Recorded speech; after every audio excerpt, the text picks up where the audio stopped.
Uh, Ampo sa ta. Let's pray.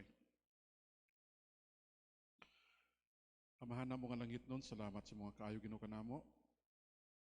Salamat o Diyos nga kami nakaibalo nga ikaw gamhanan. Nakaibalo o Diyos nga ikaw naghatag kanamo sa imo Ginoo nga panalangin. And so Lord God, I pray this morning that you're going to help us see things together, Lord, as we go on serving you. May we see things, Lord, as you want us, Lord, to see them. Because we know that everything you want us to see, Lord, is in your word. So this morning, Lord, I pray that you're going to bless us. Help us, Lord. Soften our hearts, soften our minds, that everything we do this morning would only be filled with your Spirit, and that we are going to accept things that you're going to teach us. Help us, Lord, that everything we do this morning would glorify your name, magnify yourself among us, and help us, Lord, to do our best for you. Thank you for this morning. I pray in Jesus' name. Amen. Luke chapter 9, from verse 57 to 62. I'm going to read this together. It's in the word. It came to pass that as they went in the way, a certain man said unto him, Lord, I will follow thee whithersoever thou goest. Yun na ba? Okay. And Jesus said unto him, Foxes have holes, and birds of the air have nests, but the Son of Man have nowhere to lay his head. And so, na panas ng akong kandini. But anyway, it says like this in verse 59. It says here, and he said unto another, Follow me. But he said, Lord, suffer me first to go and bury my father. And Jesus said unto him, Let the dead bury their dead, but go thou and preach the gospel, the kingdom of God. And another also said, Lord, I will follow thee, but let me first go and bid them farewell, which are at home at my house. And Jesus said unto him, No man having put his hand on the plow and looking back is fit for the kingdom of God. Mga igsoon sa Ginoo, first statement I want to say is this: following Jesus is not easy. It's not easy. Often we think that following Jesus is just very good, but it's not easy. And serving God is much harder. It's much harder. Nakibalo ba taraan nga mga kamatuoran? Usahay kita, ang ato ko nahuna nga, sayo naman magdawat kay Jesus. Sayo na bitaw, dawaton ni mo siya. Sayo naman dawat kay Jesus. Sayo na mag-alagad sa iya. You just go on Sunday to church. You read your Bible and pray. But you know what? That is not the way it goes. Because serving God is so hard. So hard. And so as we have this day, we are going to be doing a lot of things for the Lord. And three things I want to study with you this morning. There is no place to stay as serve God. Now, let me just read again the verses here. Ingon sa verse 57. It came to pass as they went into the way, a certain man said unto him, Lord, I will follow thee wherever thou goest. Mga igsoon sa Ginoo, kani nga bersikulo, haskag sa iyo na gyud. Di ba? Ginoo, muuban ko sa imo bisag asa ka paingon. Period. Kana nga pagsulti mga igsoon sa Ginoo nagapakita sa ato sa usa ka designation. Usa ka pag-decide. Nga kani nga tao nakaibalo kinsa si Jesus. Nakaibalo siya nga ngayon dapat sundon si Jesus. Nakaibalo siya nga dapat siya di siya makapaingon sa nga lugar kundi dito siya magsunod sa kay Jesus. Ingon niya, bisag asa ka paingon sunod ko sa imo. Mga igsoon sa Ginoo, di ba ingana ta? Di ba? Nakaila kita kay Kristo, nakadawat kita sa iya, naibawan natong dalanon nato, unya nagubanta sa iya. And so we say to the Lord, Lord, I will follow thee wherever thou goest. Mga igsoon sa Ginoo, as we have missions, the same thing. Lord, I'm going to follow you wherever thou goest. And so, mga igsoon sa Ginoo, sayo na kayo, di ba? Pero ingani. Nakaibalo ba mo nga daghan sa mga missionaries karon nga unta to sa field galagad sa Ginoo dili magsugot ng missionary. You know, lisod kay pastor. Lisod. One time there was a group, some people from Mindanao recruited to become missionaries abroad. ingon sa uban sa ila, Pastor, pwede ba mi nga dinimi sa Bukidnon gikan? Dito mi sa Manila, lupad pa ingon sa among nasod paingnan. Ingon namo nga man. Siya nga, di mi gusto mag-agi sa Manila, kasi sa Manila, nakapagpaagi sila dito ang maglisod. So this na gusto mag-agi sa Manila. But you know what? Whether we like it or not, living for the Lord is not easy. And serving Him is much harder. It's much harder. Why? See the next part of this verse. Ingon niya din verse 57. And Jesus said unto him, foxes have holes, and birds of the air have nests. But the Son of Man hath not where to lay his head. Mga igsoon sa Ginoo, ingon niya din ang mga iro nga sa lasang, nasa ikatuan ng mga bangag. Ang mga langgam nga nagalupad-lupad sa taas, galupad-lupad sa taas, naas na matuan nilang lugar, as na makatulog. Pero ang anak sa Diyos, walay lugar nga mabutangan siyang ulo.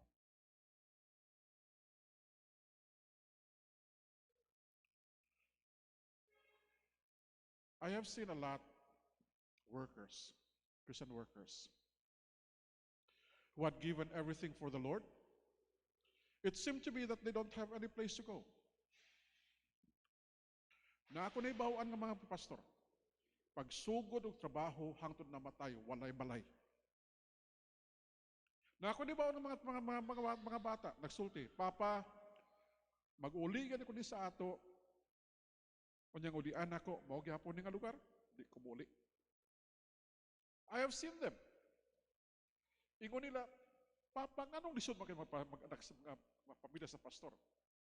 Anong lisod mo kayo?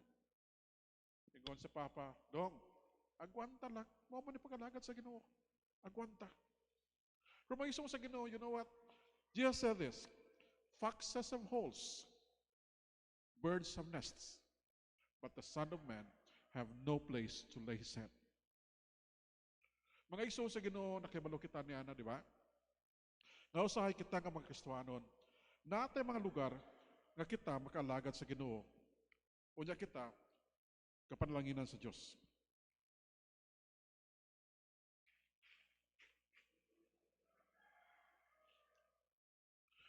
Nakabalo kita nga panlangin sa Ginoo kanato daghan. One time during sa ato dining missions conference, naay mga tao nga gidala nako dito sa ila ni Brother Ben nga lugar. Ingon niya sa ako, Pastor, patsada kayo nga lugar, patsada kayo. Nako, sige na, agwantalan ninyo na. Nako, kabalo man kung ano nga ganahan kita kayo. Wa mas lang nga na. Kalugar. Pero nagbaon na twist this. Ang mga ero sa lasang, naigaulian. Bisag mga grana, nasa ulian. Kanang langgam, bisag gamay na, nasa ulian. Pero ang anak sa Diyos, walay atuan na mabutangan siya nga ulo. You know what? One time, I was traveling. Deputation period na mo para sa mission field. Ngayon ako Ginoo, malisag man taning nga trabaho. Kada gabi, lahi nga balay ako tulugan. Kada gabi, lahi nga balay. Ako Ginoo. Bisag asa ko nimutang, tulog man ko, kay kapoy man. Pero natingala ko, nako Ginoo, nga naman nga imo ko nabutang sa lahi-lahi nga balay. Usay sa dako nga balay, usay sa gamay nga balay, usay di 4, usay walay 4, usay dagko nga mga maayo nga mga balay. Pero ako Ginoo, salamat yun nga naghatag ka ni ana sa ako. And you know what? Do pray for us, please. Because we have started to do something as a project sa Kalasungay.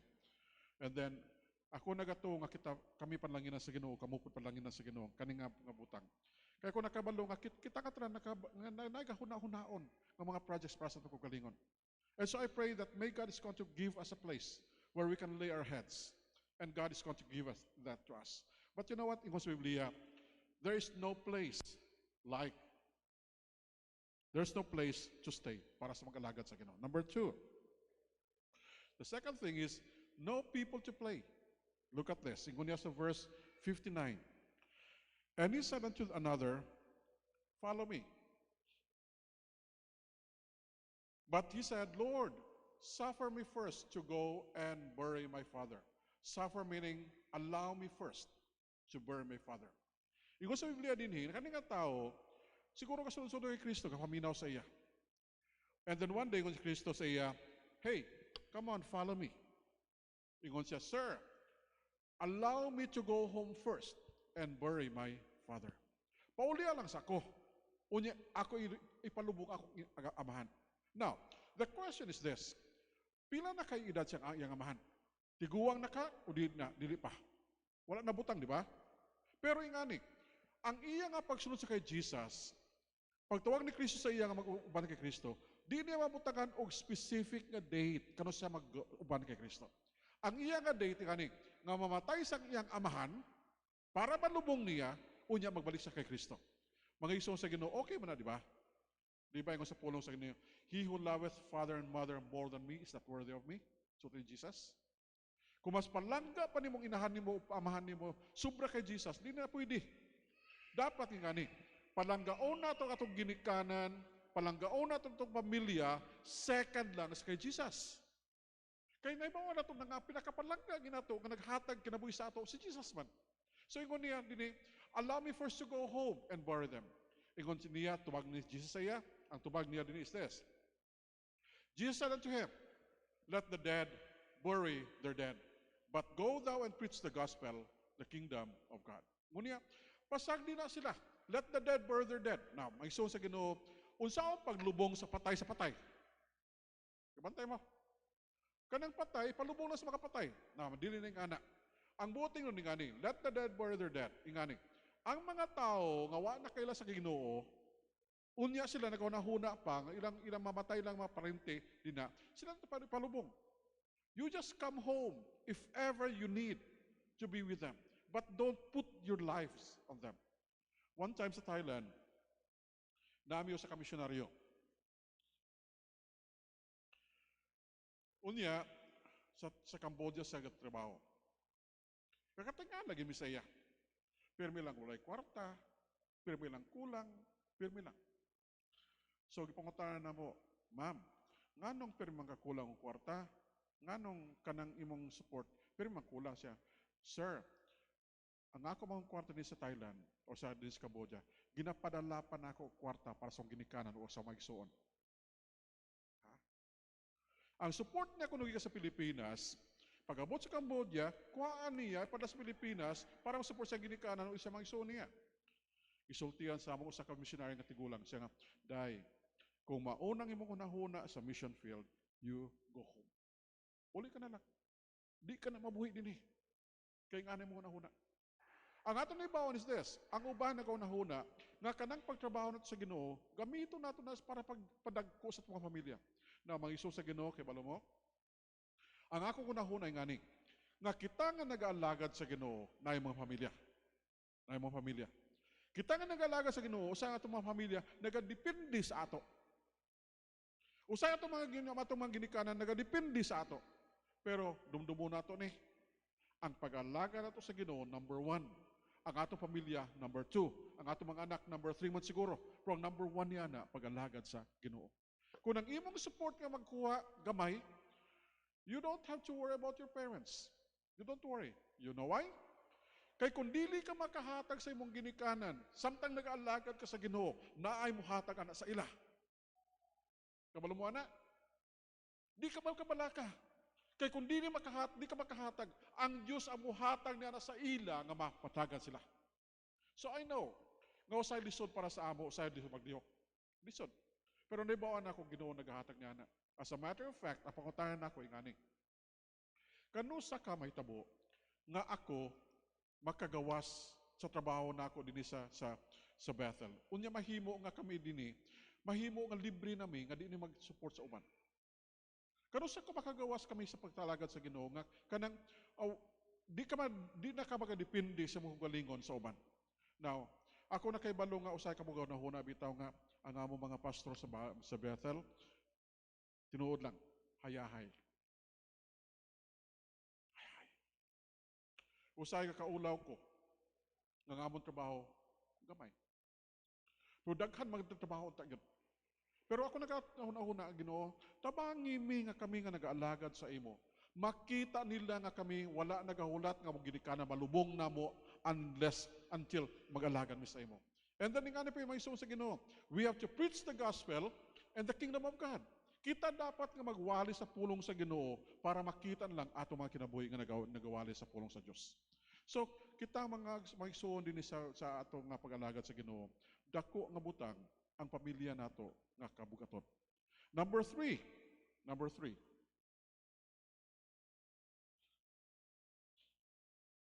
no work could replace it.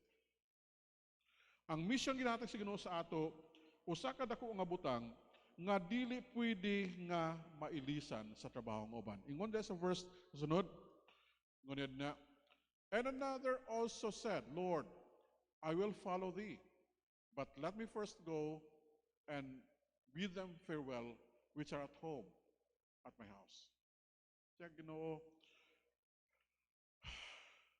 sunod ko sa imo.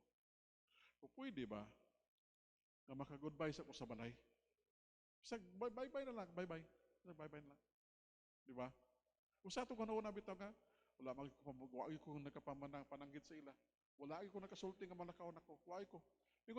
And another one also, Lord, I will follow thee. But let me first go, bid them farewell, which are at home at my house.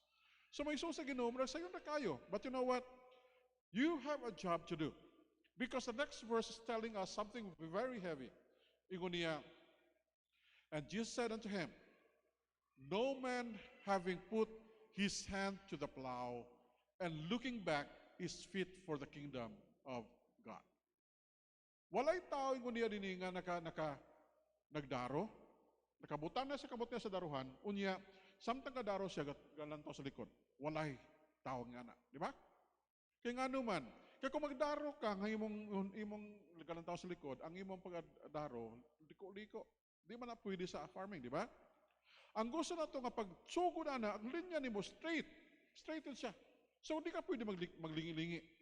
But look, kung kita nga mga alagad sa Ginoo, pirmi ka lantaw sa likod, isa to, wala pa nakabay-bye-bye. Kisa man to? What you are going to do is that you are thinking a lot of new things that you can never do before. E siguro niya, kung mo nang imo nahunaon, dili na lang. Kay walay tao nga fit, walay tao nga makaigo nini nga butang nga ginahatag niya sa nimo nako sa imo. Nga di ka makaadaro kung ikaw pinimigalingi sa gawas. Mangigsoon sa Ginoo, you know what? I praise God for His goodness. Because the people that you have put into the field are really good people. Pero karon nga panahon, ang Thailand is a place where so few, gamay rin kayo ang gusto mag-ato sa Thailand. Ang pangutana, nga numan. Kung karon nga daw paulion to mga retirees na, kaya balong pila po kabaod mabilin, o sila mag-asawa. Si Pastor and Mrs. Luel Silorio lang, o si Nini. Sila nga duha. Si Miss Cagas, buulit na. Si Miss Acosta, buulit na po na. Si Miss Ruiz, buulit na po na. Mabilin dito katigulang, si Auntie Lourdes Homes. Kaya dito mas na mapakamatay. But you know what? My question is this. Why is it that it's hard for people to advance or to volunteer to go to Thailand?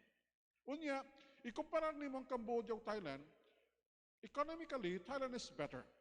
But it's easier for people to fall in love with Cambodia. Abot nga no.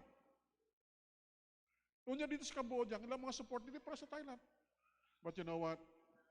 When you serve the Lord, wherever God is going to put you, you better follow straight and not looking back. Because nabala nato nang ako maglikilingis sa likod, di ni maabot ang imong gustong maabot para sa Ginoo. And so we have that one here of a very good one. So, kung mag-alaga ta sa Ginoo, dumdumo nato ni number 1, wala kay parehasan animals, nasa mo tayo mong ulo, wala kay pamilya nga imong malubong, unya wala kay pamilya nga imong goodbye. And so, what can we say about this one? As a summary here, how do we say that? Matthew,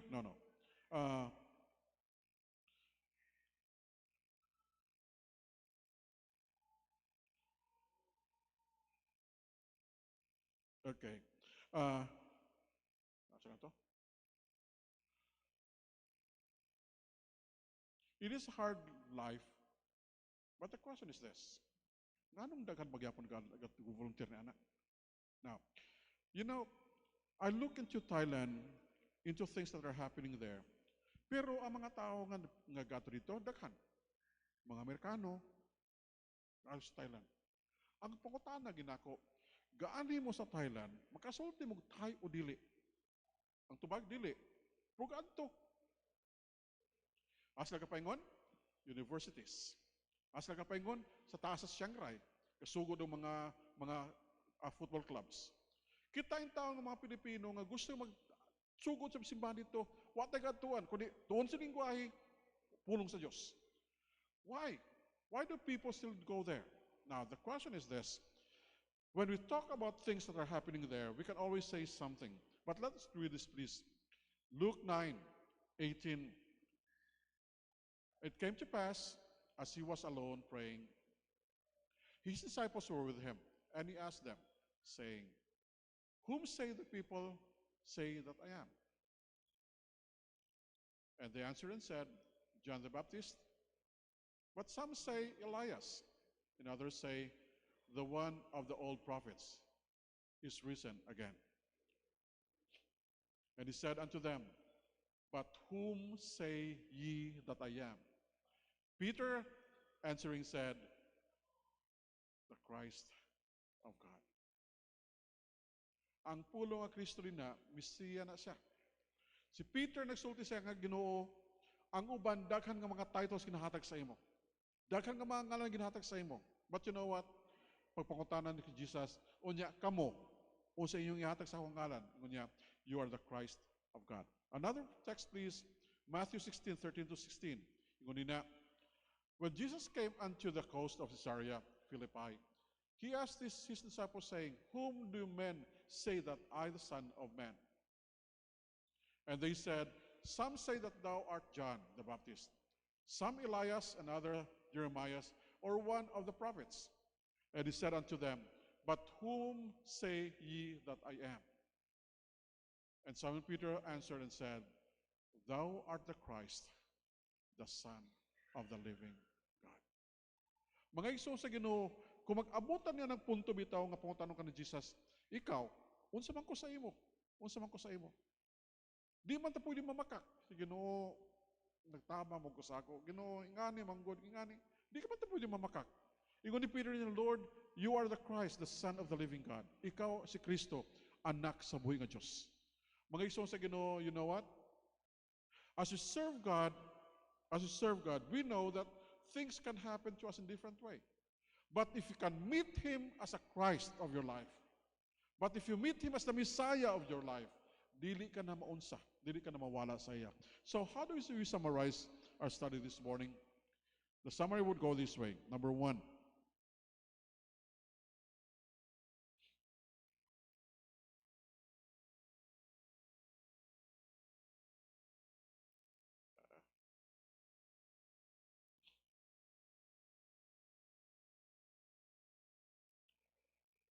Number 1. It is hard life and service for the Lord. Being a Christian and a servant of God is a hard life. And then we know that often we just cry and often we don't know what to do. Number 2, there is no place to lay our heads. Because of that, we know that Jesus said, here we have no place to go, no place to lay our heads. So we know that. But you know what? Number 3, nowhere can replace it. Bisag unsa pa himo nimo kung nag-alaga sa Dios, mahimo nimo. And so, look at this. Kung kita bitaw nag-alagad sa Ginoo, ang pangutana nato, unsa ka taas?